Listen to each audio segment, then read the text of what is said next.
Hello friends, मैं नरोत्तम लोरोली और आप देख रहे हैं हमारे YouTube channel Ambedkar People's Voice. दरअसल आपको बता दें कि भारत की राजनीति के अंदर सबसे महत्वपूर्ण जो स्थान है वो है उत्तर प्रदेश। और हो भी क्यों ना, क्योंकि 80 लोकसभा सीटों का जो राज्य है वो सबसे बड़ा उत्तर प्रदेश ही है। कहते भी लोग ये है और ये सच्चाई भी है कि जो केंद्र की राजनीति है वो उत्तर प्रदेश से ही होकर जाती है। भारत के अंदर अगर प्रधानमंत्री के बाद किसी मुख्यमंत्री का सबसे बड़ा रुतबा माना जाता है तो वो भी यूपी के मुख्यमंत्री का ही माना जाता है, क्योंकि वो सबसे बड़े दल जो लोकसभा क्षेत्र होते हैं उनका नेतृत्व करता है। और इस बार के जो हालात है वो उत्तर प्रदेश के अंदर पूरी तरीके से बदल चुके हैं। पिछले जो लोकसभा के चुनाव हुए थे उनमें बीजेपी की बहुत ही शानदार जीत हुई थी, जिसमें 73 सीटें उन्होंने जीती थी। लेकिन जो वर्तमान के जो हालात है वो पूरी तरीके से बदल चुके हैं। दरअसल आपको बता दें कि जो जातीय समीकरण है वो भी पूरी तरीके से बदल चुके हैं और जो बीजेपी है वो भी पूरी तरीके से डामाडोल हो चुकी है, अपना विश्वास खो चुकी है। लेकिन एक बात सबसे महत्वपूर्ण मानी जाती है कि भारतीय राजनीति के अंदर आपने विकास करवाया है या नहीं करवाया है, आपने रोजगार दिया है या नहीं दिया है, ये कम मुद्दे फैक्टर करते हैं। लेकिन जातीय जो समीकरण है वो सबसे ज्यादा फैक्टर रखते हैं। मतलब जो जाति के जो समीकरण होते हैं वो सबसे ज्यादा महत्वपूर्ण रखते हैं। अब आपको बताते हैं कि उत्तर प्रदेश की कौन से समीकरण ऐसे बनते हैं जहां पर बीजेपी को मात देने के लिए सपा बसपा और उसका गठबंधन है वो मजबूत और भारी पड़ता हुआ दिखाई दे रहा है। दरअसल आपको बता दें कि उत्तर प्रदेश के अंदर 4-5 पार्टियां हैं, छोटी छोटी दल भी, जिनका अच्छा खासा थोड़ी थोड़ी दूरी के अंदर प्रभाव पड़ता है। जैसे पीस पार्टी का मुसलमानों के अंदर करीब अच्छा खासा उनका वोट बैंक है। और हम अगर बात करें आरएलडी का तो उसका भी है, जो जाटव है, जाट वोट बैंक है, उसके अंदर भी खासा प्रभाव है। तो ये दोनों के जो दल है छोटे, ये भी सपा बसपा के साथ हो। तो इससे ये साफ हो चुका है कि जो सपा बसपा का गठबंधन है वो मजबूती के साथ लड़ेगा। लेकिन आपको पहले एक उदाहरण के तहत बता दें कि जो यूपी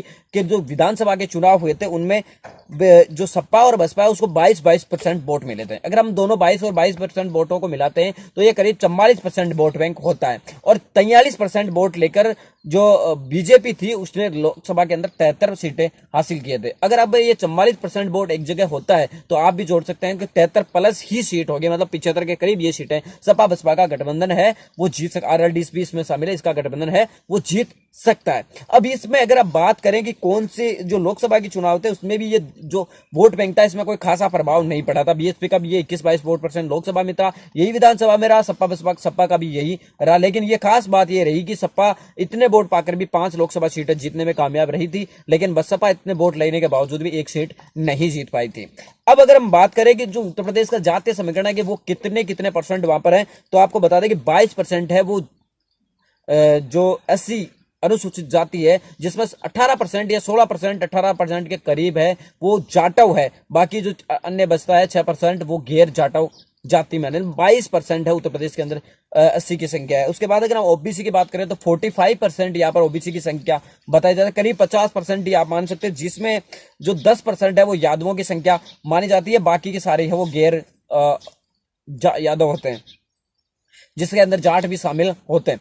आपको बता दें कि मुस्लिमों की जो संख्या है वो उत्तर प्रदेश के अंदर 19% बताई जाती है। अब बात करें हम इन सभी समीकरणों को एकजुट करने की, तो अगर इन समीकरणों को एकजुट करने की, जातीय समीकरण को भी एकजुट करते हैं तो 22% एससी का, 10% यादव का, 5% जाटों का, तो कितना परसेंट हुआ? 22 और 10 32 5 37 और 19 मुसलमानों का। अगर आप इसमें से कितना परसेंट कांग्रेस की तरफ डायवर्ट मानते हैं, कितना परसेंट और ये कांग्रेस 3% वोट लेंगी और ये तीनों के जो वोट बैंक है ये इस बार एक तरफ पे जाएंगे, क्योंकि जो माहौल है वो एंटी बीजेपी बन चुका है और कांग्रेस की वहां पर इतनी ज्यादा मजबूत स्थिति नहीं है। इस वजह से ये सारा का सारा जो वोट बैंक है ये वोट परसेंट भी करीब 22 और 19 41 और 10 51 और जाटों के 5% वोट, 56% वोट होते हैं। अगर इन 56 में से अगर हम 10% भी डाइवर्ट निकाल देते हैं जो अन्य किसी पार्टी का होगा तो भी 45% जो वोट है वो सेफ बचता है, जो बसपा और सपा का दोनों का अपना वोट बैंक है। तो इससे ये साफ हो चुका है कि जातीय समीकरण वो भी पूरी तरीके से सपा बसपा के गठबंधन के साथ है, प्लस जो समीकरण बन रहे हैं वो भी सपा बसपा के साथ है। क्योंकि जितनी घटनाएं बीजेपी, साथ ही सबसे बड़ा जो फैक्टर बेटा इस वक्त वो है कि जो योगी आदित्यनाथ की हिंदूवादी जो सोच या फैक्टर निकल के आया है उससे जो अन्य जो समाज है छोटे छोटे उनके अंदर एक डर सा पैदा हो गया और वो उस डर को वोट के माध्यम से तब्दील करने की कोशिश करेंगे। तो इसे ये साफ हो चुका है। इसके अलावा आपको बता दें कि जितना परसेंट ये डाइवर्ट होगा उसके अलावा भी तो अन्य जातियों का वोट है वो सपा बसपा के खाते में आएगा। तो कुल मिलाकर ये साफ हो चुका है कि सपा और बसपा का जो गठबंधन है वो इस बार बीजेपी कांग्रेस दोनों पर ही भारी पड़ने वाला है। शायद यही वजह है कि बीएसपी सुप्रीमो मायावती कांग्रेस को ज्यादा बिल्कुल भी भाव नहीं दे रही है। वो बिल्कुल भी कांग्रेस को 1% भी इग्नोर करने की। इसको बता दें कि इसी के मद्देनजर उन्होंने मध्य प्रदेश और उत्तराखंड के अंदर भी गठबंधन है वो कांग्रेस से अलावा कर लिया है। वहां पे भी सपा बसपा ही साथ लड़ेंगे, कांग्रेस में उनका कोई भी भागीदारी नहीं रहेंगे। इससे ये साफ हो चुका है कि जो आने वाले लोकसभा चुनाव है उसमें सपा बसपा का अहम योगदान रहेगा। मिलेंगे किसी नए वीडियो के साथ, तब तक आपसे लेते विदा। जय भीम, जय भारत। आप हमारे चैनल अंबेडकर पीपुल्स वॉइस को सब्सक्राइब कीजिए और बेल आइकन भी दबाइए और पाइए हर वीडियो की नोटिफिकेशन।